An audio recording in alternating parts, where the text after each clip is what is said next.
ESPN, the world leader in motorsports coverage, presents Speed World. Tonight, ESPN presents the USAC National Midget Series from Indianapolis Raceway Park. Brought to you by Budweiser, Beechwood Age for that clean, crisp taste. This Bud's for you. By Goodyear Eagle Tires. Goodyear, because there really is a difference. And by Quaker State Motor Oil. The big Q stands for quality. Always has, always will. It is a pleasant evening for motor racing here in the central Indiana community of Indianapolis, where the temperature is 77 degrees, low humidity, light winds, and only about a 20% chance of rain.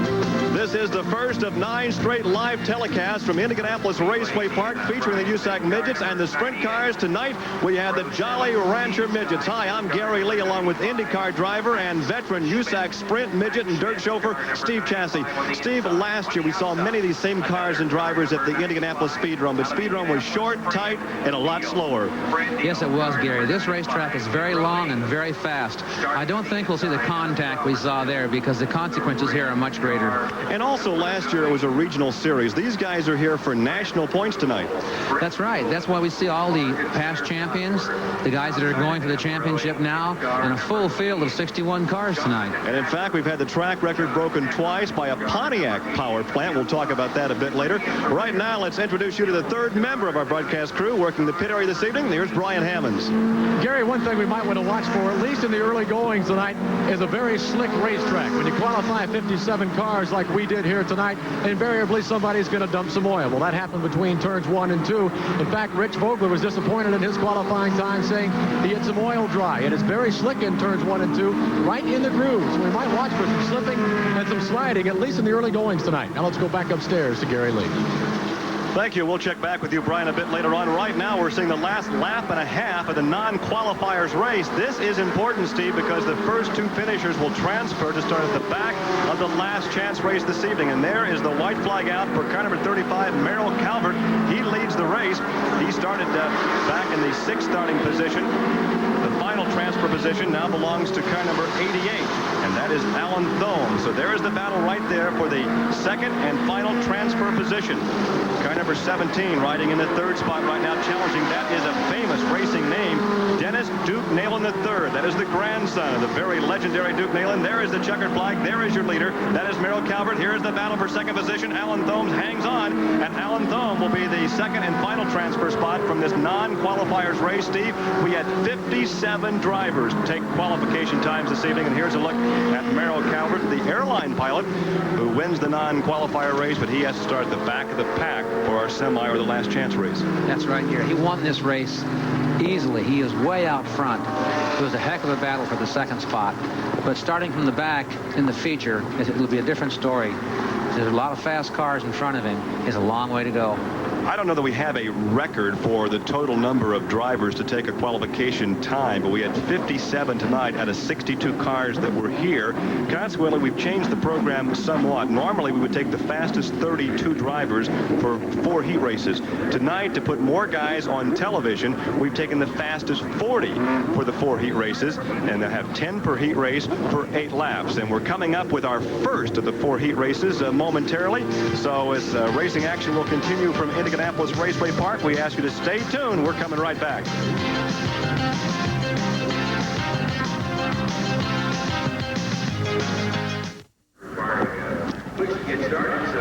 Gary Lee, Brian Hammonds, and Steve Chassie back live at Indianapolis Raceway Park on a beautiful night here in central Indiana.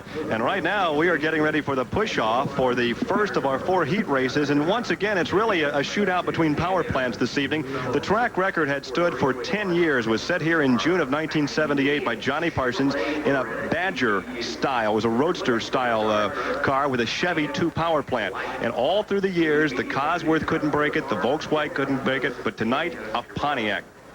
That's right, and I did a little feature on that car earlier. It's an excellent race car. The Pontiac engine has so much horsepower. It weighs only 65 pounds more, but it carries 50 more horsepower. It's extremely fast on the straightaways. Even the Cosworths have trouble with that engine. Well, actually, it carries more cubic inches. The Cosworth carries less cubic inches than the Volkswagen, but the Pontiac has been allowed a little more, and there is some concern as to what may happen next season to put more weight on it, go to a different wheel, or allow allow more in 2 years, more cubic inches for the Volkswagen. The last time out here at Raceway Park was the annual night before the 500. Jack Calabrese totally blew them away and admitted he was sandbagging, and he had a half-lap lead before a late yellow closed down the pack. We had a shot there a few moments ago of the number 98, the yellow car from Fort Collins, Colorado. That is Mike Gregg, and there is the push-off for Dave Furman, who will start from the pole position inside row 1, car 32. Now, keep in mind, these are inverted races, meaning the fastest qualifiers will start from the back of the pack. The slowest qualifiers each heat will start from the front. It's a good show, Gary. The fast guys come from the back, but at a place like this, it's basically a one-groove racetrack, and the fast guys have to make their car work on both grooves to get by the slower guys if they're using the fast groove. It should be a real exciting race all evening because everyone seems to be keyed up tonight. It's a big race, a heck of a crowd, biggest crowd I've seen here in a long time. The Midgets in Raceway Park should be very proud. Well, this is Fan Appreciation Night. They had reduced tickets tonight. We do have a good crowd. And let's talk about the track just a bit, Steve. This track is deceivingly fast. If you look at it from the air, it looks like a real long, wide racetrack, but in a race car at speed, it's not really that wide, and the straightaways are not really as long as they look. The turn is very, very wide and very sweeping. The reason that it's different in a race car is because in a race car, you can only use a certain portion of the racetrack, so the groove is only so wide. There's a lot of room to pass, but there's no place to pass here except a couple of spots. We'll see passing entering the corners, but I don't think we'll see much passing anywhere else. You might see a pass now and then in the middle of the corners, but most of the time, you set a man up entering a corner and slide underneath of him, move back up into the groove, and go on your way. Well, there is a look at the legendary Mel Kenyon. He has won 7 USAC national titles, and even more incredibly, he has finished second on 8 occasions, and now would be a good time to say hello to Mary Ann Kenyon, his wife, who was injured in a bicycle accident last weekend in Colorado. She actually fell from the bike, hit her head on a boulder, suffered a closed head injury. She was unconscious for a couple of days. Mel has talked with Mary Ann both yesterday and today. She says, I have cable here. I'll be watching this evening. So, Mary Ann, our prayers, our thoughts are with you. And, of course, Mel will be going out there with the van to bring his wife back home in the next couple of days. But there's a look at Mel Kenyon, car 61, right now 3rd on the all-time USAC win list. 7 national titles. And there's a look at Mel Kenyon right there. In fact, he has the Volkswagen in here, but he's actually won a USAC midget race with a Suzuki power plant. Yes, he has. He's gone back to the Volkswagen. He ran second last night at Kokomo. He's gone back to the Volkswagen because he said it's more competitive in the respect of reliability. And keep in mind that he and his brother Don, who is his crew chief, have 3K racing in Lebanon, Indiana, north of here, and frequently during the week, they work on race cars that they compete against on the weekends, and sometimes really push their operation to the back to repair somebody else's race car. Yes, they do, but they work 24 hours a day to make sure that Mel's car is ready to race, but they take care of a lot of other customers and do an excellent job for all these midget people. Mark Gerke in a bright colored number 74. Mark will be starting outside the front row by virtue of being the 36th slowest qualifier, or the 36th fastest qualifier, we should say. He'll be starting up in the front. And there is a look at Stan Fox, a 2-time entrant in the Indy 500. He is driving a car for Raleigh Helmling out of Vincennes, Indiana. That is a Cosworth power plant, and they had some trouble with the fuel line earlier in that car. This car is sponsored this evening by RC Cola. We saw RC in racing an IMSA competition with the Phil Conti team a few years ago, so this is their foray into midget competition. We have a number of folks here from RC Cola this evening, and there's a look at Stan Fox in one of 2 cars that is owned by Raleigh Helmling. Raleigh, in fact, was the driver that gave young John Andretti a lot of rides in midget competition that we have seen here on ESPN. He has another chassis back in Vincennes with a Pontiac power plant, but he says the Pontiac is not ready, so they'll bring out the Cosworth this evening. Well, they have 2 good choices. They have a Cosworth, which is a good choice, and Stan Fox is a brilliant young race driver. And to testify he's a brilliant race driver, A.J. Foyt has used him in his race cars at the Speedway 2 years in a row. A number of these drivers will be leaving here after this evening's racing program and going up to Milwaukee, where they'll contest a mile event in an event being promoted by A.J. Foyt. And I understand, according to Jim Gilmore, A.J. may just climb into a midget and run up there. But we understand that Stan Fox will be in an A.J. Foyt dirt car, and I understand you'll also be in a dirt car up there. That's right. I'll be in my own Del McClure dirt car. And I also understand that Al Unser Sr. is going to run a stock car, the stock car portion. Well, that's coming up. But right now, let's talk about what's coming up for you tonight. We have USAC Jolly Rancher Midget Racing from the big Raceway Park. It is 0.68 miles around, right close to 7/10 of a mile.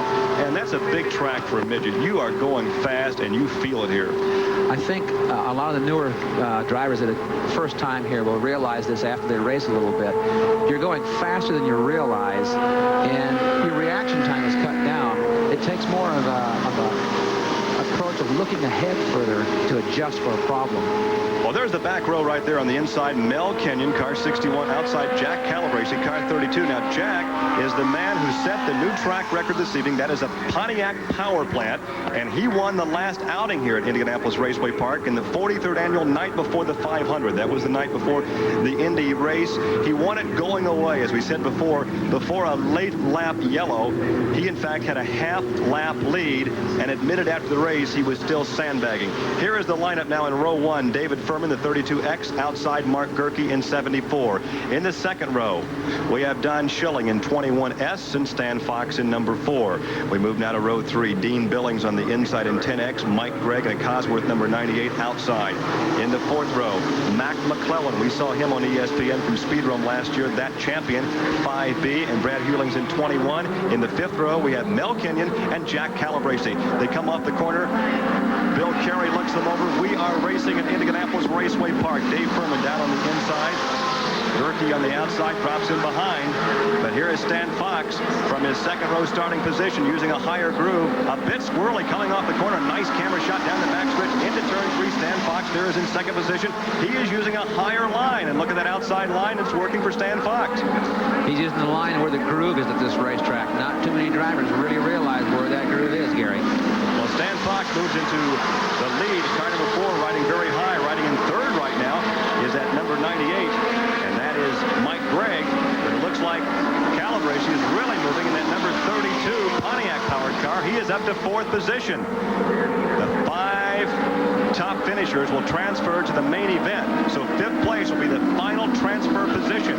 And right now, 4th is Calabrese. There's a big gap before we go back to car number 10. That is Dean Billings. He is riding in 5th position. That is the final transfer spot. And now he begins. Look at this. 3 abreast coming off the corner, Steve. It's tight racing here, but only the groove is fast, Gary. You almost can't come 3 abreast off that second corner. They did so that time and made it work. But once again, Dean Billings riding out there all by himself right now in the 5th position, heading into turn 1. And back at the head of the pack. Now there's the backstretch into turn 3. It is still Stan Fox in car number 4. In second position is car number 21. That is Brad Hewlings. He came from near the back of the pack. He is a snowmobile veteran. He is riding in second position, but there is the Pontiac power plant of the new track record holder on the inside. Jack Calabrese tries him down low, slides just a bit, but holds the position and takes the position. So Jack Calabrese now has second, and he is trying to gun down the Cosworth of Stan Fox. This should be an interesting race right here. Yes, it should. That Pontiac shows the horsepower when it comes off the corner and makes up 2 or 3 car lengths on a Cosworth. Well, he just made up some time right there, and he closes down, makes a move to the inside, a bit squirrely going in. There's a look at third place. But the battle is at the top of the pack, and there is the battle for the lead. We're working now on lap number 6. This is an 8-lap event, and there he goes to the inside, and he has him. No, he doesn't. He could not make it stick down there. He could not make it stick. That's right. The groove is so fast. If Stan stays in the groove, Calabrese has to make a real good move to get by. We have 2 laps to go, and there is Jack at the inside, and he makes the move, and he makes it stick. That's a dirt track move right there. Slide in front of the guy, blocking. Now, keep in mind, he is smoking the right rear tire. He can do that in a short heat race, but in 30 laps of the feature, he cannot abuse the right rear coming off the corner. There goes Stan. Trying to get dirt tracking. And now he tries into the low side. There is the white flag, 1 lap to go, and we still could have a battle for the lead. About 2 car lengths down to turn 1. Stan a little higher. Jack very smooth now, not abusing the tire coming off the corner, and he has the lead halfway around the white flag lap. Remember, the first 5 transfer, and very, very sideways into turn 4. And here is a move to the inside, but Calabrese hangs on. And Stan Fox takes second. There's the battle for third. And it looks like Brad Hewlings held on for third. Fourth went to car number 98, Mike Gregg. Mike Gregg. He's a very good race driver. Comes from Colorado. Very smooth on the pavement. Well, there is a look at your winner, Jack Calabrese, and so he may well be the guy to beat tonight. As he comes from the back of the pack, had to battle with Stan Fox, takes the win, and he is headed now for the pit area. Once again, second place was Stan Fox. Third was car number 21, and that was Brad Hewlings. Fourth, car number 98, that was Mike Gregg.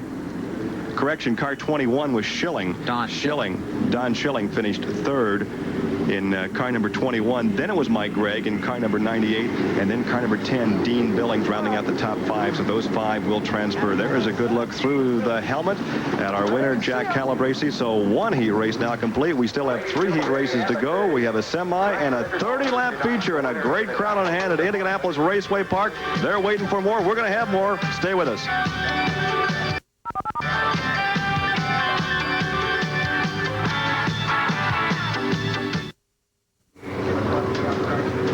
ESPN Speed World is back live at Indianapolis Raceway Park for USAC Jolly Rancher National Midget Series racing on the big track here at Raceway. And our first heat race was won from the back of the pack by the new track record holder, Jack Calabrese, and he is standing by with our Brian Hammonds. Jack Calabrese, winner of the first heat race, and quite a duel between you and Stan Fox. Yeah, it's pretty interesting out there. I was having an awful lot of fun. Looked like the Pontiac really churned it up coming out of the corners. Really had a lot of horsepower.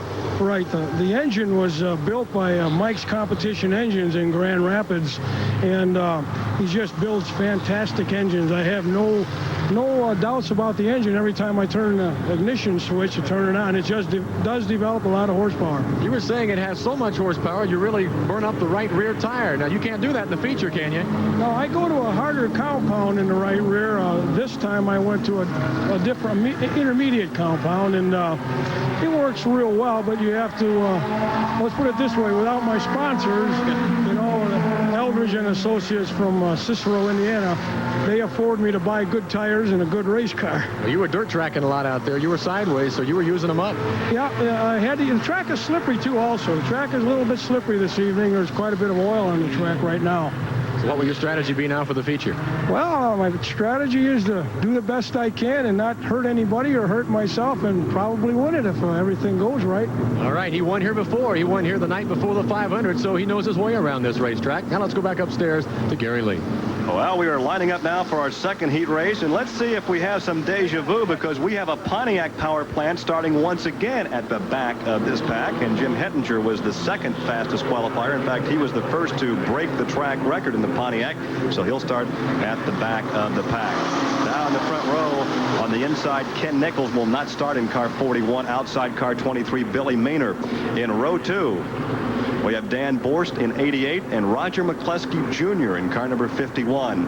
In the third row, Terry Wenty in car 23, the winner last night at Kokomo. Mike Stryker in car 8. And in the fourth row, we have Sam Eisenhower, a former winner here at Raceway Park in number 6, and Mark Dismore in car 81. And in the fifth row, we have Bob Ciccone out of Prospect Park, Pennsylvania in 59. And Jim Hettinger in car 85.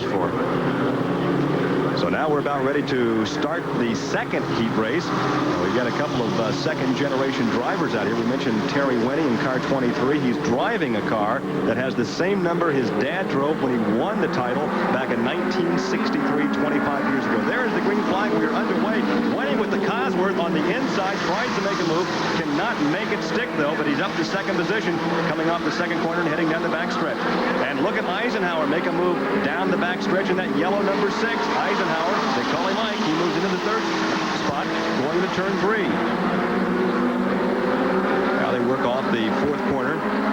Your leader, car number 88, that is Dan Borst. He continues to lead, but right behind the Cosworth power plant of car 23, that is Terry Wenty. He tried to drive a number of years in a green and white number 33 for Skoll, but he said the number was lucky for my dad 25 years ago. I'll drive 23, and he takes the lead. So we have a Cosworth out in front. A Cosworth is out in front. Borst is dropped to second. There is a battle for third, making a move up on the inside. Ciccone in car 59 has gone from the back of the pack to second position. And tucked in third now is car number 6. That is Sam Eisenhower. And here comes Mark Dismore in car 81. Mark, a veteran go-kart driver and past national champion. And here comes Hettinger on the inside. Hettinger now is 5th. That is the 5th and final transfer position. That blue number 81, the car itself won last year's night before the 500. And Mark Dismore bought the car following the victory by Nick Finoro Jr. So he's been campaigning the Midget as well as the Corvette Challenge Series, where he's won this year. And now a position change. 4th position, there is Hettinger. Hettinger in car 85. The Pontiac power plant moves to 4th, and he has his sights set on car number 6, Sam Eisenhower. So your leader now is Terry Winnie. They complete 4 laps. 4 laps complete and 4 laps to go. Terry Winnie leads it in car 23. Bob Ciccone is now second in car 59. Bob Ciccone was tough. I told you earlier that he was a real tough pavement racer. He's running a Volkswagen car, and he's running with Cosworths. Well, there is your leader right there, Terry Winnie. And second place, Bob Ciccone from Prospect Park, Pennsylvania. He moves into second position and closes down on the Cosworth. So right now he has that chassis working. He has the horsepower churning, although they say the Cosworths can turn out about another 20 or 30 horsepower over the Volkswagen. Bobby has his hooked up, and he makes a move to the low side. That's not in the groove. Can he make it stick? Lifts the front left. He carries the left front, and he stays low but cannot make the pass. We now have 2 laps to go, Steve. You can't quite make that pass because the outside has a lot of momentum. And to get off the corner, you need all the throttle, and you just slide the tires and you get sideways in the bottom. Well, Hettinger now is in 3rd position, trying to close down. So we have a Cosworth leading, a Volkswagen is 2nd, and a Pontiac is 3rd. And there's the battle for the lead as we look at the white flag from starter Bill Carey. 1 lap to go, just under 7/10 of a mile. It's still Terry Winnie, the son of Bob Winnie, the 1963 USAC Midget champion. Again, sliding to the low side, can't make it stick though. Bob Ciccone is still 2nd. There's the gap back to 3rd, and that's Jim Hettinger. And there's plenty of room between the 5th spot and the 6th spot car. And there is a move on the inside still. Does not have enough time, or actually enough racetrack to make it work. And Terry Winnie takes the victory. Bob Ciccone is 2nd. And the final transfer position, car number 81, that is Mark Dismore. And right in front of Mark was Sam Eisenhower. So once again, your top 5, car 23, there he is, Terry Winnie, the school car, Cosworth power plant. And car 59, Bob Ciccone was 2nd. 3rd, Jim Hettinger in car 85. 4th was Sam Eisenhower, and 5th was Mark Dismore. So those 5 then will transfer. Mark in that powder blue car and Sam Eisenhower in the yellow car. There are the results. They're your top 5. They will transfer. Terry Winnie, Bob Ciccone, Jim Hettinger, Sam Eisenhower, and Mark Dismore. So Terry Winnie, a 2nd-generation driver from Missouri, wins heat race number 2, but we still have a lot of racing to go. There's a good look at Terry in the school car, and he will be back for the feature, but we still have 2 heat races, a last chance race, and the 30-lap feature. So a lot of competition yet to come here at Indianapolis Raceway Park. Stay with us. More coming your way on ESPN.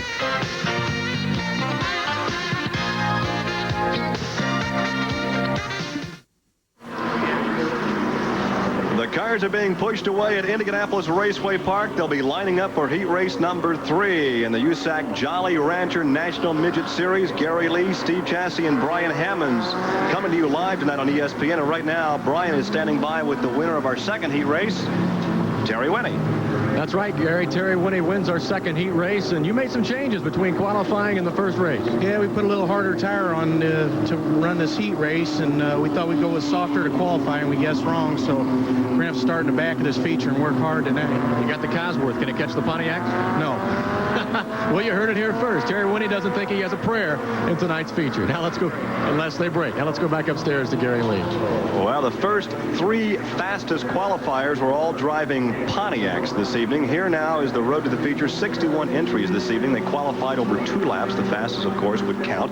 The top 32. Now we have changed that to make that the top 40 qualifiers advance to the heat races. The remaining cars, of course, went through that non-qualifiers race, with the top 2 moving on to the last chance race, which will come later this evening.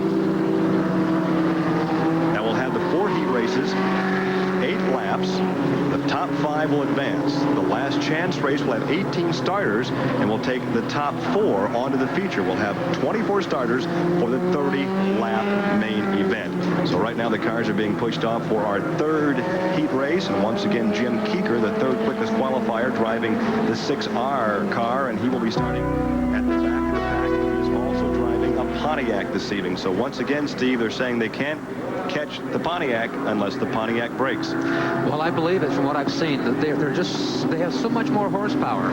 They're very fast. Well, there is Rich Vogler, a 4-time USAC midget champion. In fact, he is now 4th on the all-time win list. He is indicating something in the cockpit, and he wants is a right front flat. It looks like he has a problem with the right front, Steve. It looks that way. But he's pointing to the cockpit like maybe it jumped out of gear and he can't get it back in gear. Well, they had the here's the jack for the right front. So they're going to change the right front. Now that means that although, well, he was supposed to start inside the last row, it just means he goes to the back of the pack, which is where he was starting anyway. So exactly, he has Cosworth power, and he'll be starting at the back of the pack with Jim Keeker, who has Pontiac power. That could be very interesting. But right now the crew of the Jonathan Bird Cafeteria Pepsi car is changing the right front. A 4-time USAC midget champion. In fact, the only driver to win a USAC midget and sprint car title in the same year. That was back in 1980. And right now he has passed Mel Kenyon. He is now 2nd on the all-time USAC win list, behind only the legendary A.J. Foyt. That's right. So right now the crew continues to work on Rapid Rich, and he obviously is not too happy. They should get this tire done before they start the race. They have another full lap at least. The pace car's still out. And you know, he may like the outside starting spot better than the inside, because this racetrack, the outside starting spot, gives you a better entrance to the groove in the first turn. These cars look somewhat stable down the straightaway, but with the short wheelbase, Steve, they search, as we call the front end goes from right to left as they're racing. I call it a hunt. They hunt for the direction they want to take down the straightaway. They're like driving a Jeep at 100 miles an hour. Very tricky. No, thank you. I think I'd stick with a midget at that speed. Well, the yellow remains out, and they are still working with Rich, and there's the front of the pack, and there's a look at John Bird overlooking, and there Jonathan gets real excited. Push him away, and there goes Rich Vogler in car number 1, and he is underway. He will take his position at the back of the pack. There is the furled flag being shown to the field as we look now at the row assignments. Row 1, the lady who won on ESPN last year, Bev Griffiths, in car 15, outside Mike Mason in car number 7. In the second row, we have Harry McConnell in 14X and Michael Lang in 97. In row 3, on the inside, Jim Alvis in number 9, John Myers outside in car 22. In the 4th row, Russ Gamester in car 46 and Don Jones in 51. And the 5th and final row, we have Rich Vogler in number 1 and Jim Keeker in car 6R. So Volkswagen will make that a Cosworth and a Pontiac starting in the back of the pack. They pick up the throttle off the corner. The green flag is out, and there's a drag race down the front straightaway into turn 1. And look at that move on the inside. Car number 9, Jim Alvis, making it 3 abreast, going off the second corner down the backstretch. And car number 7, Mike Mason, has the lead, dropping back just a bit as Bev Griffiths. And look at that number 9. Look at Alvis make his move. Look down on the grass on the inside. That was John Myers in car 22, Steve. You don't race down there. You don't, but somehow he did it. Oh, 2 cars get together, and they continue on. That was Vogler, number 1. And it looks like Gamester in 46 made contact. The yellow flag is out. And there's the indication. That is the reason why we have the yellow. That is Bev Griffiths in car 15. She won on ESPN. Recall, the first lady to ever win a USAC feature event, and that was live on ESPN. And she got tangled up in that melee, so she loses the right rear, and that will cause the yellow, and they'll bunch up a single file restart. Gary, the number 6 car, I believe, is the car that won the Turkey Night race this year with Ron Schumann driving. Well, that's the car that now is sponsored by United Oil, and it has a Pontiac power plant. But there is a look at, I'm sure, a very, very frustrated young lady, Bev Griffiths, and perhaps we can take a look at what transpired. Look back in the pack now as they come off the corner, almost 4 abreast. Vogler's in the middle of it there, and there's what happened. You saw Bev make a slight move off to her right. Vogler got into her. That punctured the right rear. Bev slides off and rolls down to the inside. Vogler continues on.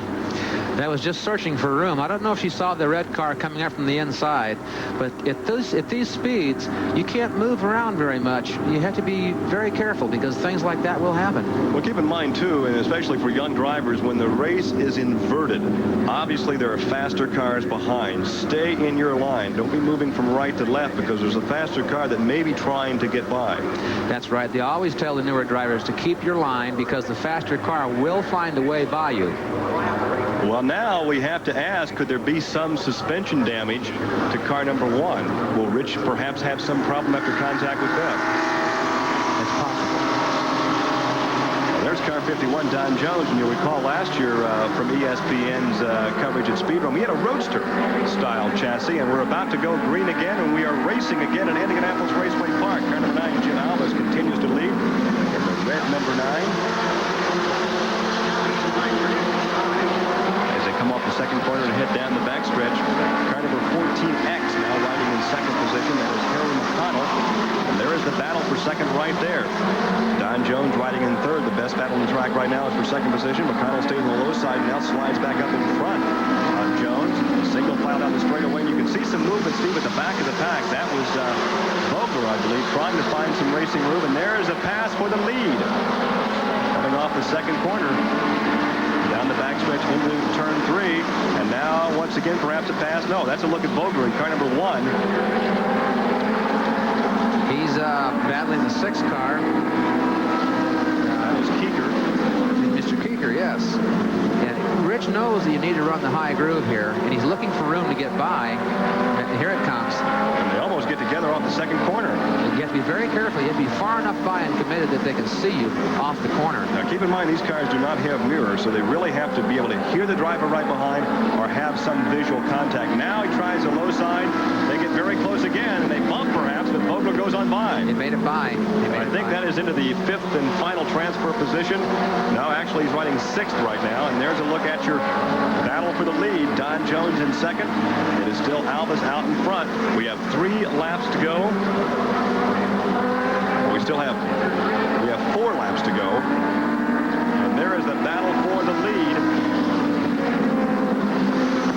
We now have 3 laps to go, Steve. Vogler now has moved to the 5th and final transfer position in car number 1. There's a good shot low coming off the second corner down the backstretch, and Vogler makes a move to the inside, picks up 1 more position. He is now up to 4th. Vogler's got it figured out now. His car wasn't real happy before, but now he's figured out what to do with it. Keep in mind, this is the inverted start, the fastest starting on the rear. And there's a look at car number 22. That is John Myers. He was the last season's Rookie of the Year in USAC competition, but he falls a position as Vogler goes screaming by.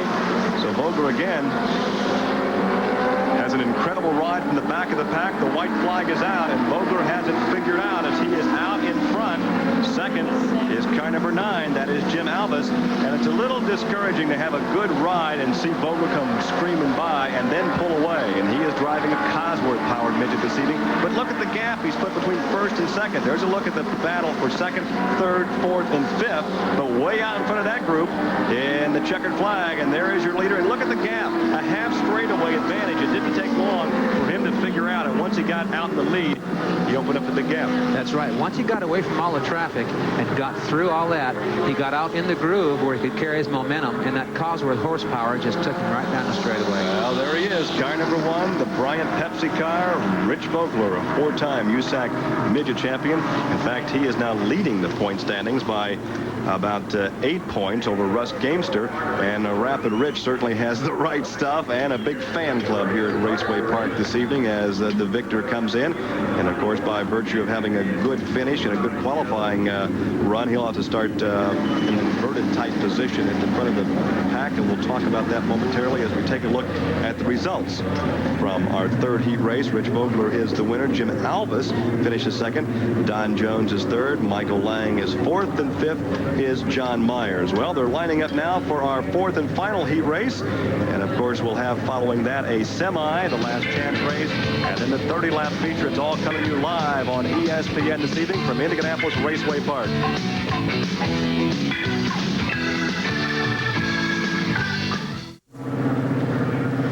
ESPN back live at Indianapolis Raceway Park for the first of 9 straight live telecasts on Thursday evenings featuring the midgets and the sprint cars of USAC.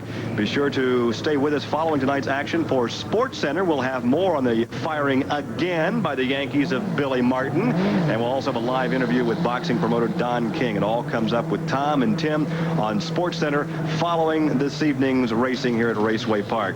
Well, from the back of the pack, we've seen it happen again this evening. There's a shot of Rich Vogler. He wins it in the Cosworth, and he's standing by with Brian. Rich Vogler did it the hard way, but you got it done. Well, I did. I had a little problem there. I guess Bev had a flat tire, and I didn't see it, and she slowed down. I ran over her, but didn't seem like we damaged the Jonathan Bird Cafeteria Pepsi Bryant Cosworth. It performed like what we expected it to. After the altercation, was there any concern that you may have damaged the car? Well, I felt it out on the yellow, and it seemed to be handling just fine, and it seemed like nothing happened to it. What happened before the race? You had to replace the right front. Well, we put a brand new right front on and went into turn 3, and the thing just went straight on the yellow flags there, and tire just went flat. However, the pit crew of mine did a good job on changing it, and we were ready. We'll be ready for this Jolly Rancher feature tonight. You know, Jolly Rancher Candy sponsors our series, and so does Hardee's, and Hardee's is sponsored for this speedrome. We really are this IRP, I should say, speedrome. I'm used to doing that on Thursday nights. You know, it's a little bigger than speedrome. Terry Winnie has gone on record saying his Cosworth can't catch the Pontiacs. What about yours? I'm not going to do nothing on record yet. We'll see. We'll find out. Rich Vogler on his way to the feature. Gary? Now, I don't think you ever bet against Rich Vogler anywhere in a midget. No, he seems to be probably the fastest midget race driver around. He still has a lot of veterans to battle in this race to win it, and a lot of fast Pontiacs to win, but he never gives up. We talked earlier about Rich being second on the all-time USAC win list. The races that we saw him win at Speedrome last year and the season before did not count in those totals because it was a regional series. He won 26 times at Speedrome over the past few seasons, and they don't count. Looking now at the rows, on the inside of row 1, car 22 is Billy Throckmorton. Outside of veteran Rick Burdine in car 48. Then is Tom Bigelow in a Pontiac power plant, 43, and Jim Mahoney outside in 25. Row 3, Palmer Crowell in a Cosworth, and John Heidenreich in car number 2. In the 4th row, George Wilkins in 37, Warren Mockler in 56. And in row 5, the last row, Doug Wright in 19. 4th fastest qualifier in a Volkswagen, Steve Lotshaw in the 2L car. Now, keep in mind, the last time out for this car, he blew the engine late in the race in the night before the 500 and spent $5,000 repairing that Volkswagen jug. Well, you know, $5,000 sounds like a lot, but a new engine costs about $8,600. So he didn't have to buy a whole new engine, but $5,000 is still a lot. Well, Steve Lotshaw is a former USAC midget champion. He won the title back in 1979 when he beat Mel Kenyon, but I think it was 2 points in the very last race of the season. That's right, and he always runs good here. He's a very good, fast, long track driver, and he knows where the groove is here. He could be a fellow to watch in this race. And a very frustrated race driver because he has the talent to go to other cars like Indianapolis, the championship cars, and it's simply a case of not having the money put together to do it, but a very talented driver. And as you say, he's really confined most of his racing now to the big tracks in the midgets. He'll be going on to Milwaukee this weekend. He races at Phoenix in the mile out there. So watch for a good ride from the back of the pack by Steve Lotshaw. His dad, Harry, is his crew chief, and they've worked together ever since they were in quarter midgets when Steve was just a child. So he'll be starting at the back of the pack with a Volkswagen. He is the 4th fastest qualifier. You told me earlier that they're going to keep the fellow from Colorado, Mike. Oh, Mike Gregg. They're going to keep Mike's car. Yeah, Mike is going to keep his car here for this racing series at the home of Lotshaw, and they'll work on it together when they come back. There is the green flag, and look at the move by Bigelow on the inside in that gold number 43, and they go into turn 1. Rick Burdine starting the outside front row position, and that's perhaps the best place to start here, and he takes the lead coming off the second corner. As they head down the backstretch, they scramble for position. 3 and 4 abreast racing here on the start. It's amazing, isn't it? Now we have a lead change, but look at this move down the inside. They're not supposed to race here 3 abreast, Steve. No, they're not. The groove's up top. Now they begin to scramble just a bit, and we'll let them scramble for position before we call it coming off the second corner and heading down the back. Oh, a slide at the front of the pack. Oh, it's collected. A car upside down. Car 56 was the one that got out of shape. That was Warren Mockler. And it looked like was that, let's make sure, the red flag is out because the car was upside down. Let's make sure we have the right number before we call it. There is the red flag. It was Warren Mockler in car 56. And it was Doug Wright in car 19 that made the contact. And earlier in the show, Steve, we talked about not wanting to make wheel-to-wheel contact here because of the high speed. At that point, Doug saw what was happening. He was able to roll out of the throttle, get on the brake a bit, slow down, and it was a very quick rollover. Obviously, the driver is okay, but it always cost a lot of money to put the race car back together. Well, see, at the speeds they're traveling here, you don't have as much time. All right, here's what happens. Again, low, really too low for the groove. Warren loses the rear end. They can see what's happening. He slides back across the track, and Doug has simply no place to go. He gathers it in, collects Warren's left rear, and goes over, catches the top of the wall, and almost goes out of the ballpark. Nearly did. Well, here's another angle looking across the track, and there is Warren. Tries to get on the binders to keep the car down low. At that point, he had no control, slides into traffic, and is collected by Doug Wright. But again, Doug climbs out. He is okay, and once he was found to be okay, then Warren walked over to check on him. I think he had a little problem seeing what was happening because there were 2 or 3 cars between he and Warren, and then all of a sudden Warren was in front of him. And you just can't stop a car in time at those speeds to drive around someone. Also, when you lock the tires up like that, you lose the steering control, and you really can't turn the car away from the incident. I one time drove a sprint car, and I came in, and the owner said, how's it handled? I said, I need more brakes. He said, you only use brakes to park them in the pit area, so you don't use the brakes a whole lot out there on the racetrack. Well, as they get things scrambled out and they remove the debris from the racetrack, we'll take a break and come back with more live action from Indianapolis Raceway Park.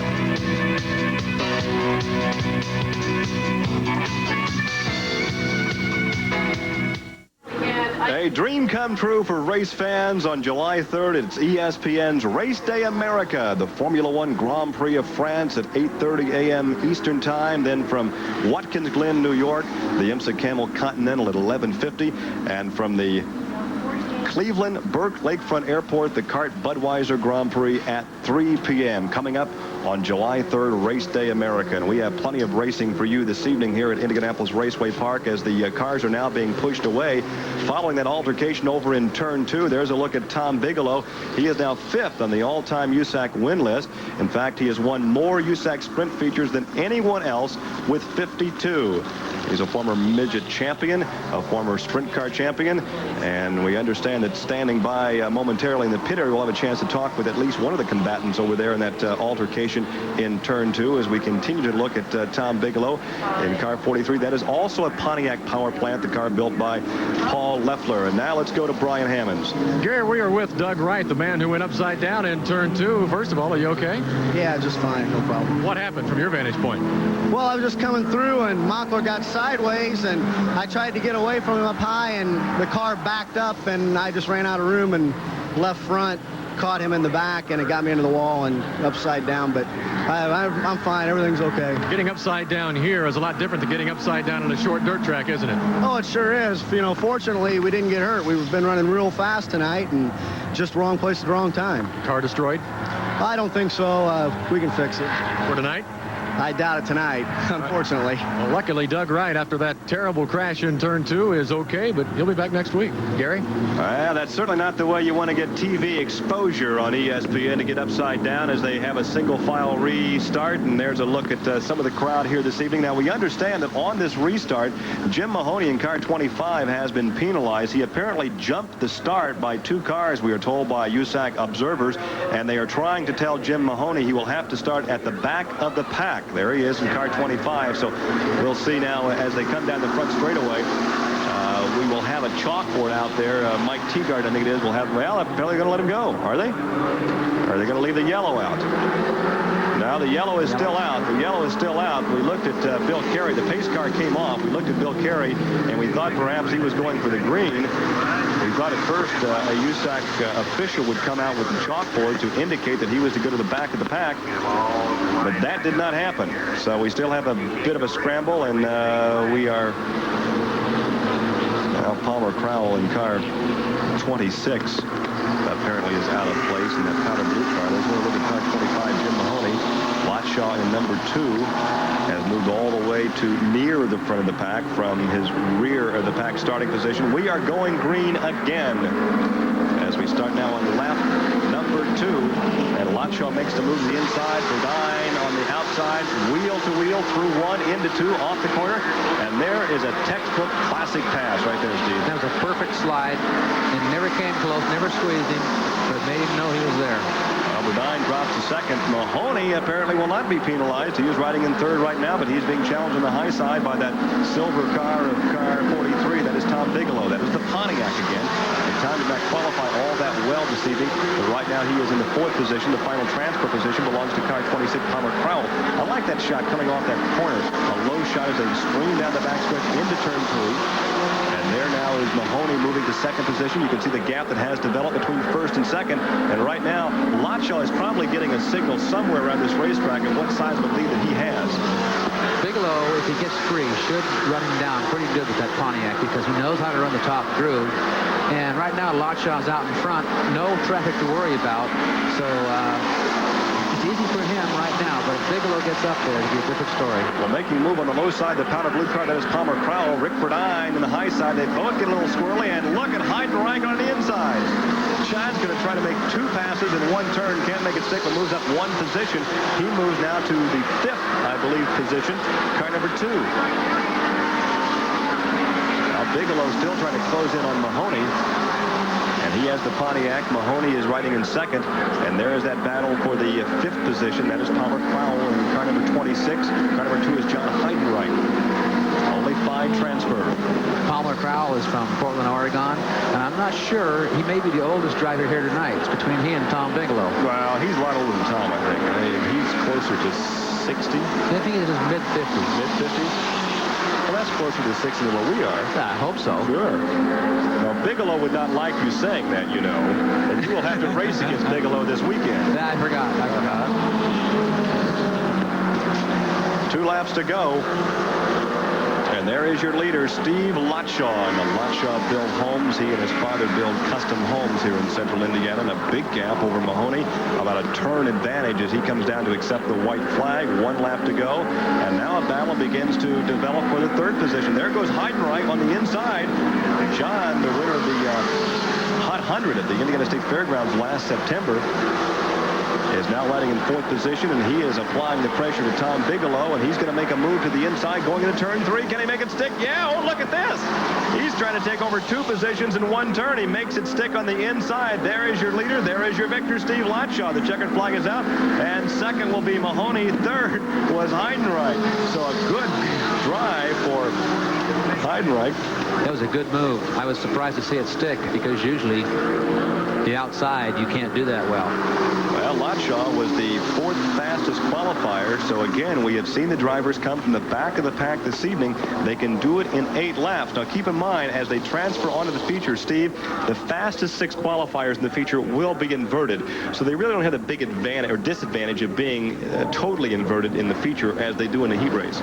No, they don't. But still, you see, with the fastest 6 up front, they have a free racetrack.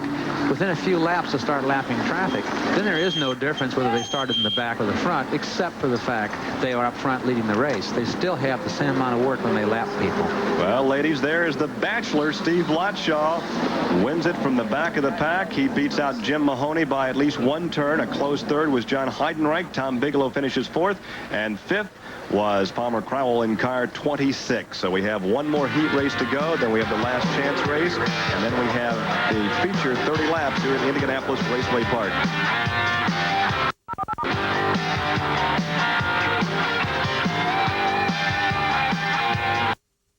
Evening as ESPN Speed World presents the USAC National Jolly Rancher Midget Series from Indianapolis Raceway Park. That's not the moon over Miami. That's the moon over Indianapolis. In fact, Raceway Park is actually in Claremont, Indiana. We're about a 10 to 15-minute drive west of the Indianapolis Motor Speedway. And one driver who would love to race someday at the Brickyard is Steve Latshaw. He's standing by with Brian. Steve Latshaw, winner of the 3rd heat race tonight, and you had it hooked up and ran away. Well, I think it's kind of short-lived. We're kind of first and class with the Volkswagen, but come feature time with them Pontiacs, I'm afraid we're going to be watching the back end of them. It seems to be the popular story with everybody that doesn't have a Pontiac. How are the track conditions? Are they slick? No, I tell you what, it's just a little greasy, but I've seen it a lot worse. So the track's really not in too bad a shape. You know, I tell you what, this is some fine racing here tonight. Everything's in good shape, and sure the Jolly Rancher Candies will appreciate the show we put on for them tonight. Well, if Pontiac's favored to win the feature, what's your strategy going to be in the feature? Well, all I can do, it's a 30-lap main, which is relatively a short feature, so all you're going to do is just, when that green flag drops, just hit it to the metal and go, and just hopefully you'll be there when it's over with. Steve Lotshaw hoping that things will break in front of him, and he'll be there at the finish. Gary? Once again, there's a good look at Steve, and now we're about to roll away for what we call our last chance race, or in some racing circles, Steve Chassie, we call it the semi, and that means that we'll take the first 4 from this race. And this race will actually start straight up. The fastest qualifiers will start from the front of the pack, and then those that finished in the first 2 positions from our non-qualifiers race will start at the back of the pack. So we'll have 10 laps starting straight up, and we understand that a couple of cars are being reported as being unable to compete here this evening. They have been scratched. There's a look at Jim Keeker in the United Oil car. That's the car with the Pontiac. He was the 3rd fastest qualifier. We talked about, Steve, the track conditions changing. A lot of these drivers would like to be able to perhaps change their chassis on the racetrack itself, and in fact some of these cars can actually change the chassis handling during the course of competition. Here's a quick fact.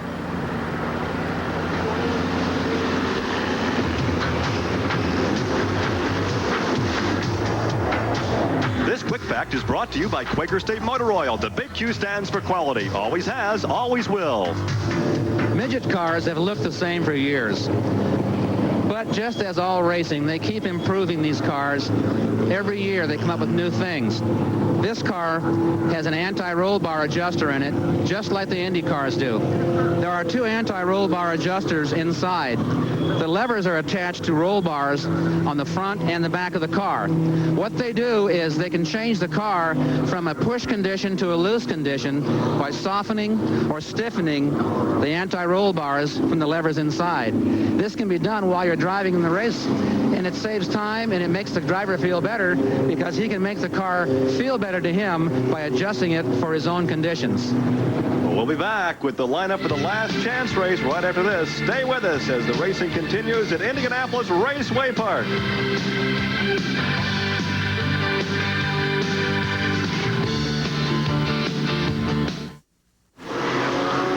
We are lining up for the last chance race, and Steve, the race drivers are always in the spotlight, but as you well know, the crew members are so vitally important, and they are thrashing here on a couple of cars this evening. Here's Brian.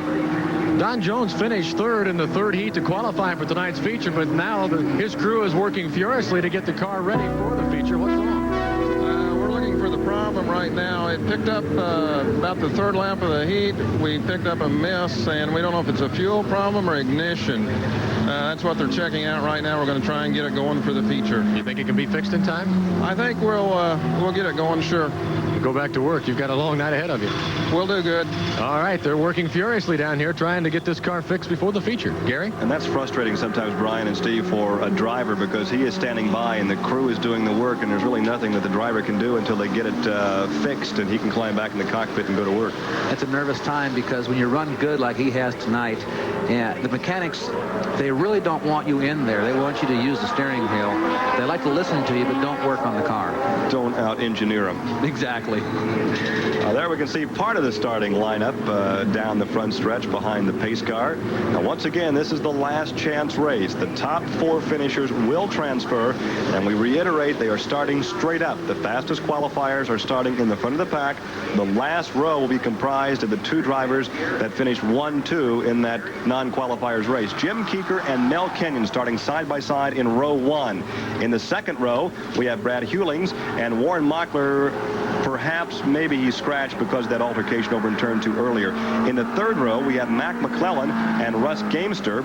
In the fourth row, George Wilkins in 37, Mike Stryker, the winner at Kokomo last night in car 8. Then it's Dan Borst in 88, Harry McConnell in 14X. And in row 6, Mark Gerke in 74, Billy Maynor in 23.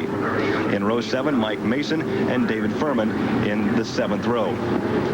8th row, Bev Griffiths and Billy Throckmorton.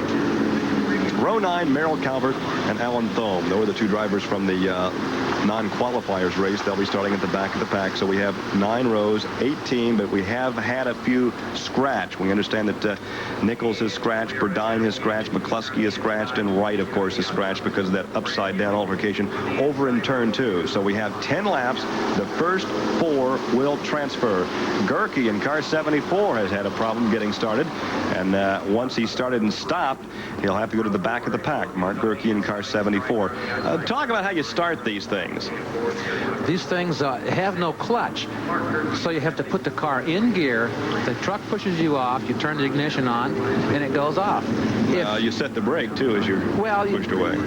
On the pavement especially, you'd set the brake so it won't rattle the rear end real hard as it goes through the compression cycles in the engine. And there Mark Gerke is being pushed away in car 74, and you see a good look at the side bar in the cockpit that some people call a sissy bar, but I always like those because that could keep somebody's wheel from getting in the cockpit with you. Absolutely. If someone jumps your wheel and comes up that far, that bar will keep him out of your cockpit, and it definitely can hurt your arms or your neck or your chest if the wheel gets in on top of you. That side shot we had earlier also would show the arm restraints that you're wearing just above your elbow. That, of course, is a tether to couple up with your harness, and the car gets upside down. The driver's arms cannot get out of the roll cage. Exactly. If you get upside down hard enough that you're knocked unconscious and you lose your hands off the steering wheel, those retain your arms inside because in the past, before they came along, they had some arm damage because of the roll bars as you're turning over. Also, there's the helmet tether. This is a fast track, and the centrifugal force wants to kick that helmet with the head inside right out the right side of the cockpit. So the helmet tether goes into the left arm to keep the head upright. It gets very heavy. The helmet weighs about 6 or 8 pounds, or possibly more with the G-forces here. And after a few laps, your neck gets very tired without that strap. And you feel that neck for 2 or 3 days after a good race. Yes, you do. All right, the pace car is out. The yellow light remains on, so we'll have at least one more lap before we go green as they line up for the last chance race, or some folks call it the semi. This will be the last event before the main event, the 30-lap feature here at Indianapolis Raceway Park. Once again, the first of 9 straight Thursday night races from the Raceway Park, and we'll have 6 midgets and 3 sprint cars. Well, that means with the lights off that we should go green the next time by. And with the sprint cars here in 2 weeks, Steve, it's the first time for USAC, the sprint cars back on the pavement since 1981. That should be a great show. It ought to be an excellent show. People are itching to get back on the pavement. You have to stay up here in the booth with me, though. You can't race that night. I was asking about a split job or maybe a microphone in the car. You can't do that. All right. The field now belongs to Keeker in the red number 6 United Oil Pontiac. The green flag is flying, and down the straightaway, car number 21, Brad Hewling's making it 3 abreast going into the first corner, and now they string out as Mel Kenyon leads them off the second corner down the backstretch. Keeker is now second. Remember, only 4 transfer, and there's a good battle for that 4th position as Hewling goes into the 3rd spot and Mike Stryker goes into 4th. Mike Stryker made a good move coming up to 4th, and this is his first time on a track this large, a Raceway Park, and he's doing an excellent job.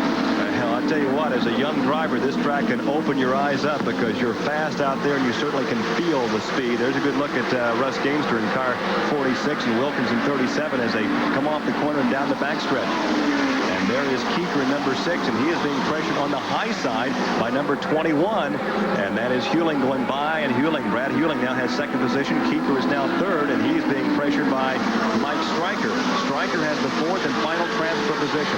Mike once again driving a family-owned midget. He won last night on the quarter-mile flat dirt track at Kokomo, which is about an hour's drive north of Indianapolis. And right now he is riding in 4th position, trying to close down on 3rd place.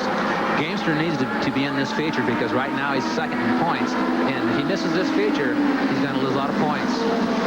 And Gamester obviously is not in the top 4, and there is the battle for that 3rd position. Jimmy Keeker with the Pontiac, number 6. And there is number 8, Mike Stryker, and Stryker loses some ground right there. Well, that's the horsepower of the Pontiac. Even though they're both running the same off the corner, the Pontiac has the horsepower and just pulls away. Mel Kenyon continues to lead, but there's a look at your top 4 positions right there, and there, well, here is 5th, 6th, and 7th. 5th, 6th, and 7th. There's a gap. There's a big gap between 4th and 5th. So it's going to be difficult for these 3 drivers to move into position. Gainsborough is running back there in 7th in car 46. Another driver that is running a family-owned midget. We now have 5 laps down and 5 laps to go. And Hewlings now has taken the lead. We have a new leader, Brad Hewlings. I'm surprised because Mel knows this racetrack real well. Well, Mel's been racing for about 25 years out here, too. But right now he's running in 2nd position, about a car length behind Hewlings in car 21. Brian, of course, is a snowmobile driver, and I have to believe that any kind of racing is good experience, but I think that'd be hard to utilize that experience from a snowmobile to a midget. Except for the quickness and the speed. They are very quick, and they have quite a bit of speed in the big snowmobile races. But if you fall off, it's a lot colder. Oh, yes. I asked Mel last night at Kokomo how many races he had run in his, look at this. Look at this move. Obviously, something is wrong with Hewlings. No. Looks like it broke, doesn't it? Something happened, certainly, as he fell off the pace, and he stays at the high side. This could prompt a yellow if he cannot get across the groove and down to the pit area. Yellow's out. Yellow light is out. That will bunch them up, and that will take one of the top 4 serial out. So Hewlings with an engine problem, and that will put Mel Kenyon back in front. That would move Gamester up to 6th. So Russ would still have to pick up 2 positions to make the final transfer and have a shot at gaining in the point standings. But with the yellow flag and being closed up in the traffic, they won't be as fast and easy to get away from it. So he may have a better chance. Last night I asked Mel Kenyon how many midget races, or how many, midget races he feels he has run in his career. And he said he didn't really know, but he figured between 2,000 and 2,500. Well, the record is just incredible. He's won a national title with USAC 7 times. He's been 2nd like 8 times. And the winning percentage, or the finishing in the top 5 percentage, is just incomparable. Tremendous. And, of course, he right now is 3rd on the all-time USAC win list at 109. All of his victories have come in midget competition. He does all his own chassis work. His brother Don takes care of the engine, mechanical, and the rear end and so on, rebuilding. But he does all his own chassis work as far as setup, makes all the changes all during the night. And he won't allow Don to touch it. Well, I know he would like to be with his wife, Mary Ann, in the hospital room in Colorado, and she would like to be here with him this evening. So we certainly, once again, wish Mary Ann well. We understand that Brad Hewlings in car 21 jumped out of gear, and that's a frustrating situation for a driver to be running so well. Yes, it is. Here comes the green, Gary. We are back to racing. We have now 6 laps complete. Working on lap number 7, and there is the battle at the front of the pack for the lead. That is Mel Kenyon, car 61, and Mike Stryker in car number 8. So we talk about family operations. The 61 car is a family operation, as is the number 8 car, and there is Keeker in number 6. Jim Keeker now rides in the 3rd position. The 4th position now is car number 5. That would be Mac McClellan. Mac brought 2 race cars over here this evening to make sure that he would have one to run tonight. It's always meant to run back. Mac moves to the number 3 position, and now Keeker is 4th. And Keeker is really being pressured right now by George Wilkins. And look at Gerke. Was that Gerke or was that Gamester on the inside? I think it was Gerke in 74. Well, there is Wilkins on the inside of Keeker, and Keeker is about to lose his transfer position. Keeker on the high side. Wilkins on the low side, and can he hang on? Oh, he's up in the gray stuff. 3 abreast coming off of 2. There's not enough room on that racetrack for racing like this coming off of 2. And look at the scramble down the backstretch. Oh, 2 cars together. Car hard in the wall, upside down. Oh, you could see that coming, Steve. It was too close, and the cars are moving all over the racetrack. We have a checkered flag on this race. The checkered flag. I'm not sure that we had gone the distance on that, but they waved the checkered flag as we're trying to find out the identity of the driver that took the nasty car 22. Car 22. Throckmorton. Billy Throckmorton. Billy Throckmorton, a nasty, nasty ride. But again, Steve, we saw the use of the harness, we saw the use of the roll cage, and the arm restraints. That's right. This is a brand new car that was just built by Grant King for Billy. Now let's watch it again. Now, again, there are so many cars going for just so little room on the track, and a couple of cars got together right in front of Billy. Billy had the front end wiped out from under him, went right almost head on to the wall, and started a series of barrel rolls down, and he is going to be one sore lad tomorrow morning. It looked like the 21 car lost the rear end just enough to come over and get Billy's left front and drive him up into the fence. Well, of course, at that point in time, he became a passenger, went hard to the wall. The ambulance is there. That will block our view, but we saw some movement from the cockpit, but a very nasty set of barrel rolls. And now we can see the emergency crew working over there as Billy remains in the cockpit. Gary, it's a good thing that the cars these days have roll cages, because when I first started driving, they just had roll bars. In an accident like that, it could have been terminal against the fence. When you're on top of the fence like that, the roll cage actually saves your body from being hit. Well, you know, it's curious that when the roll cage first came in about 1969, 1970, a lot of race drivers that had been around for many years without the cage said, we don't need that cage because that'll make guys brave. But some of those same guys are still racing today because when they got upside down, they had a cage. I think they're right in both cases. It does give longevity to a race driver because they're much safer. But by the same token, it does make people braver. All right, here is a replay again from a different angle from the inside. Now, Steve, see if you can pick up what happens here, who actually gets sideways to trigger this. There's a 21 car. Well, Hewling gets back, obviously puts the car back in gear, and Hewling's making contact there, car number 21. And that actually, it looked like he lost the left front before the car ever made contact. Then it grips on the tire and starts that series of barrel rolls. But again, you see his arms now are off the steering wheel, but the arm restraints are keeping the arms inside the cockpit, inside the cage. And that's always a sign you can tell that someone has been knocked out when they lose the steering wheel, unless they have such a tremendous impact it jars their hands loose. But in his case, it looked as though he may have been unconscious. Well, as they work on the extrication, they continue to work. We're going to take a break, and we'll come back with more action in our last chance race from Indianapolis Raceway Park live on ESPN.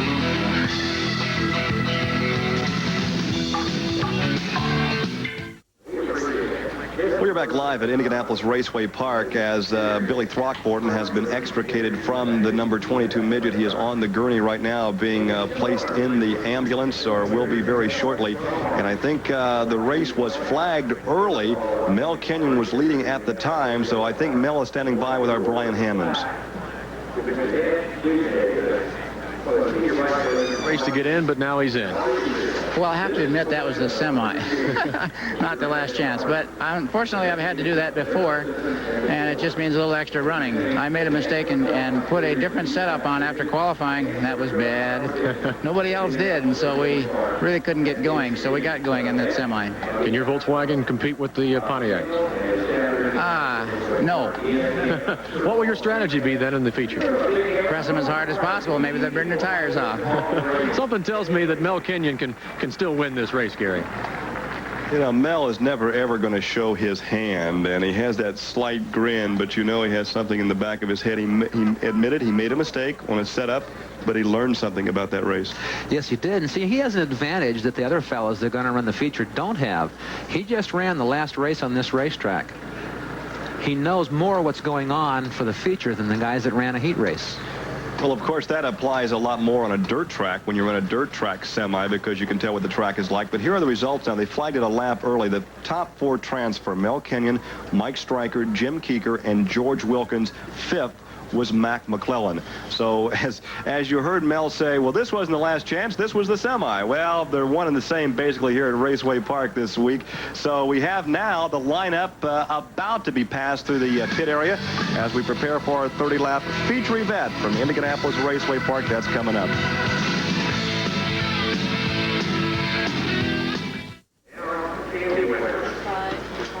Coming up following this evening's motorsports program will be Sports Center, and we're going to tell you how Billy Martin got fired again by the Yankees, believe it or not, and also a live interview with boxing promoter Don King. It's all coming your way. Tom Mees and Tim Brando following auto racing this evening. That is ESPN Sports Center. We have some very good news, I think, Steve Chassie, that car number 22's driver, Billy Throckmorton, is conscious. He is talking to those in the ambulance with him. He is being transferred, though, to Methodist Hospital for observation. It may be a case, as we say in racing, of getting the bell rung. I think so, because he hit hard enough that it knocked him unconscious from what it appeared, the way he lost his hands in the steering wheel. He's a nice young man. I've known him for many years. At one time I worked for Grant King building race cars, and Billy Throckmorton was driving quarter midget cars, and I used to watch him many years ago. That makes you feel old, doesn't it? I am old. Well, we've heard so many people talk about we're going to press the Pontiac. Maybe they'll break. Maybe they'll wear the tires out. That obviously is the power plant to have here. And earlier this evening, Steve Chassie had a chance to talk about the various power plants. Years ago, the Midgets only had one engine to work with. That was a 4-cylinder Offenhauser. Tonight we have 3 different engines. This car is a Volkswagen. It's a 4-cylinder air-cooled opposed engine. At 120 cubic inches, it makes 240 horsepower. Over here we have a Cosworth engine. This is basically a half of an Indy car engine cut in half. At 121 cubic inches, it makes 260 horsepower. Now we have the new kid on the block. This engine came straight from the IMSA series. This is the 4-cylinder Pontiac engine, another water-cooled engine. This engine makes 230 horsepower at 165 cubic inches. This car is so fast that the USAC officials are trying to slow it down to make the 3 cars more even again. This car won the last race here at Raceway Park the night before the 500 race. Now, keep in mind, there's a lot of controversy beginning to brew, Steve, over what will transpire, what can be done to equate the competition. The Volkswagen drivers are saying, hey, wait a minute, we cannot compete with the Pontiacs. So there has been some thought about the tires, as you mentioned, the wheel width. There's also been some conversation about adding weight. Obviously, the Volkswagen contingent would not want USAC to give them in maybe 2 years more cubic inches, because that means buying a new power plant. That means expending $10,000 to equate something when there's a lot cheaper way of doing it. That's right. What that comes down to, they'd be making rules to fit 4 or 5 cars and not taking consideration the majority of the cars in the Volkswagens. I made this mistake in that little story. It had not 230 but 320 horsepower. Tremendous horsepower advantage. Substantially more horsepower. Well, of course, we've had a lot of racing leading up to and giving us the lineup for this evening's feature event, and those of course were the heat races, and we're going to the flagman got hit by this here. What is that, Steve? That's a brake pad. It's a brake pad. Someone lost a brake pad off their car. You better get hazardous pay up there. That's Bill Carey, and that's not at that velocity. That could smart just a tad. That may puncture you. There's a look at Bob Ciccone, who is towed in from Prospect Park. And we're going to show you now what has transpired earlier this evening as we had the last couple of laps. The first heat race, there is Jack Calabrese with the Pontiac power plant, a Cosworth power plant on the outside. That is Stan Fox. Now Stan moves to the inside, but it's going to be Jack Calabrese, who is the fast qualifier this evening with a new track record. And he makes the pass, makes it stick, opens up a bit of a gap now between first and second. And now they start dirt tracking together off the corner, and Calabrese will take the white flag. 1 lap to go. He won here the last outing for the USAC Midgets. That was the night before the 500. Going away, had a half-lap lead before a late race yellow bunched them down. And Stan Fox says, I can't make this stick. I can't make it work. The Cosworth is going to finish second. And Jack Calabrese in that big Pontiac power plant will take the victory in a raise of the hand. There it is, and there's the heat race number 1 going to Jack Calabrese. And here is your second heat race now. As we look at the last couple of laps, car number 23, and there is car number 98. That was Mike Gregg, and here is the second heat race now as we take a look at the front of the pack, and that is car number 23. That is the Cosworth power plant of Terry Wente. Wente, the son of the 1963 USAC Midget champion, Bob Wente, and he continues to lead the parade off the third corner into turn 4. There is a battle developing, though, but there is the white flag, and he will hold on for the last lap to defeat Bob Ciccone in car 59. Bob has been a USAC regular with the Midget and the Silver Crown Valvoline Championship Dirt Division. He'll be running both the Midget and the Dirt car up in Milwaukee this weekend. Ciccone tries again on the inside, but again, that is out of the groove, too low, can't make it stick, and the Cosworth of Terry Wente takes the victory. That was the second heat race this evening. There is a look at the tail enders of that second heat race. And now we're into competition in the third heat race. Look Bullock and John Myers in car 22 as the 3 red cars work off the second corner and down the backstretch.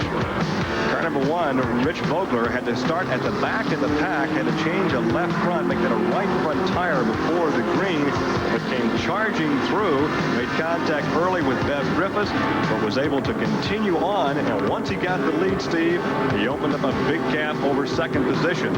So that may be a driver to watch this evening as the 4-time USAC midget champion wins heat race number 3 from the back of the pack.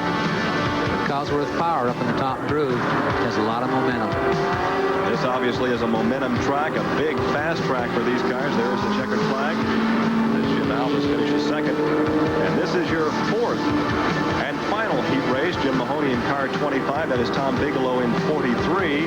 And Jim Heidenreich in car number 2. Heidenreich makes a move on the inside of the Pontiac power plant that's being driven by Tom Bigelow. Tries to slide up in between the two. There is Steve Lotshaw. Lotshaw also started the back of the pack. He was the 4th fastest qualifier this evening. There is a good look at 2 drivers side by side as Heidenreich goes by the high side. You're talking about momentum. He had the momentum. He goes by, and Steve Lotshaw will take the victory in the 4th and final heat race. Now here is that crash that we saw earlier, and there, car number 21. That is Brad Hewlings, slides over, makes contact with the left front of Throckmorton. Throckmorton hits the wall head-on, then starts a series of violent snap rolls upside down. He may have been knocked out momentarily, but again, he was taken onto the hospital. He is conscious. He will be held at Methodist Hospital for observation this evening. So now the cars are being pushed away for our 30-lap feature event. That's coming up next. Stay with us.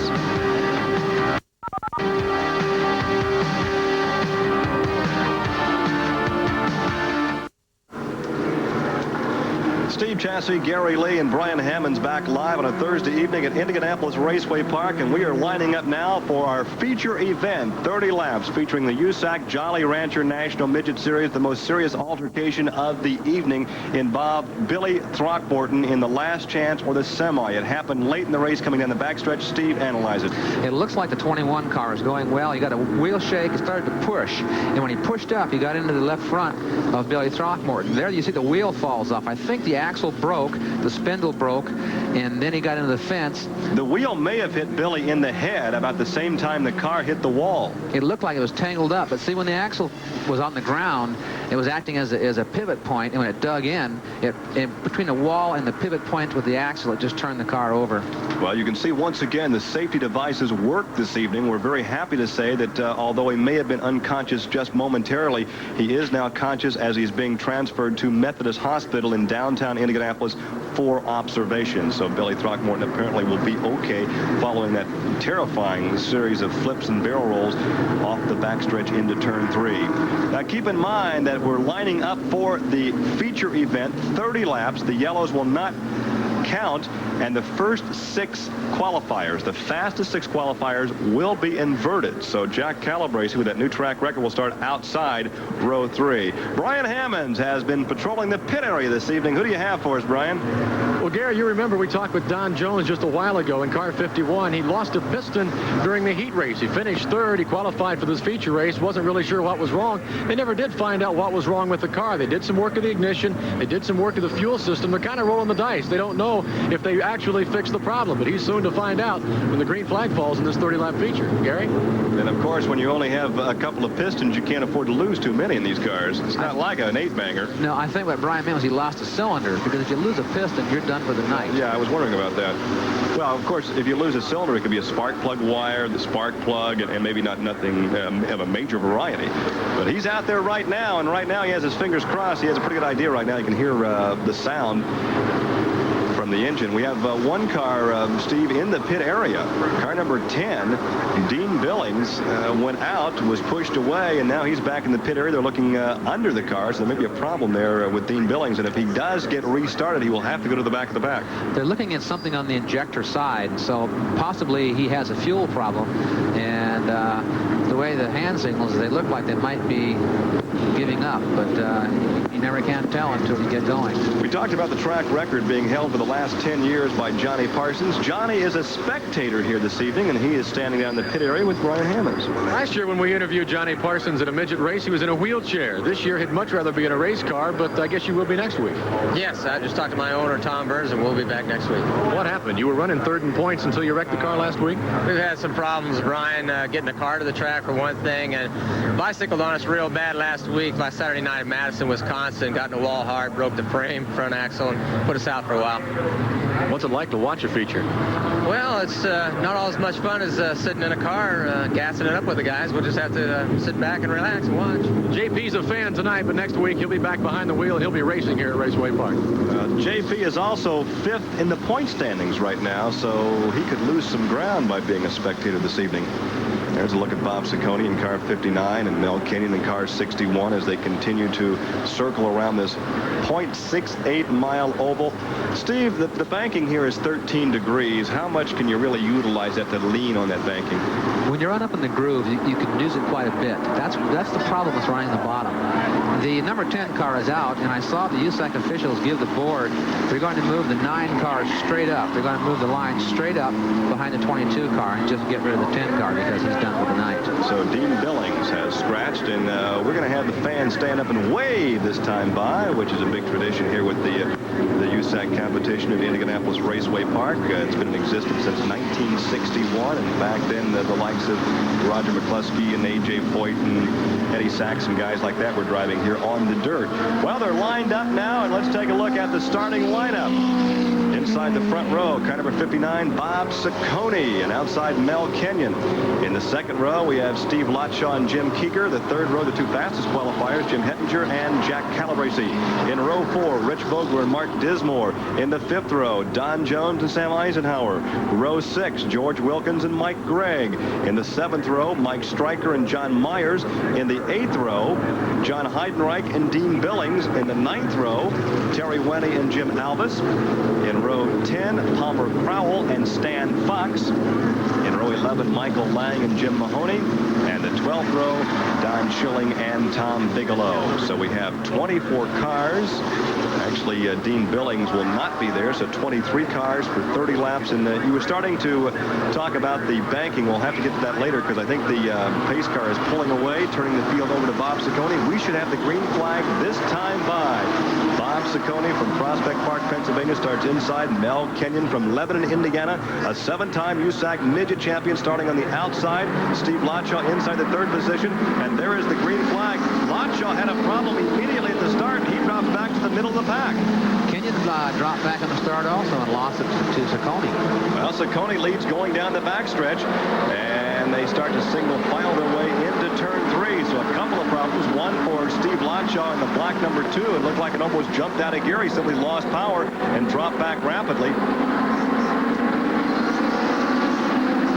So it's Ciccone leads. The Pontiac Power of Jim Keeker rides in second.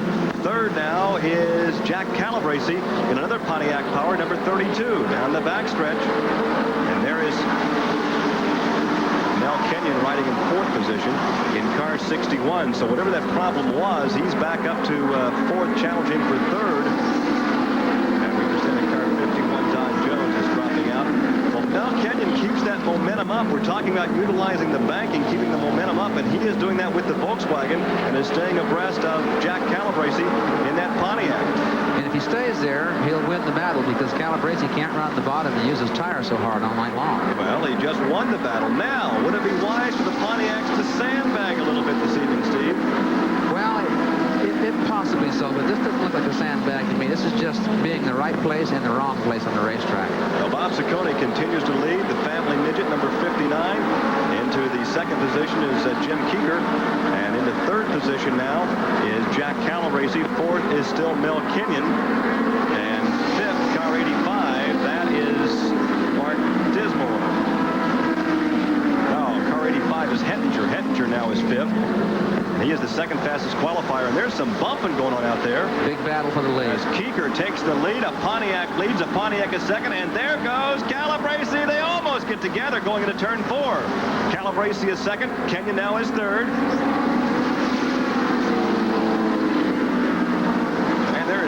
contact being made out there as in about one lap, Bob Ciccone drops from first to fourth.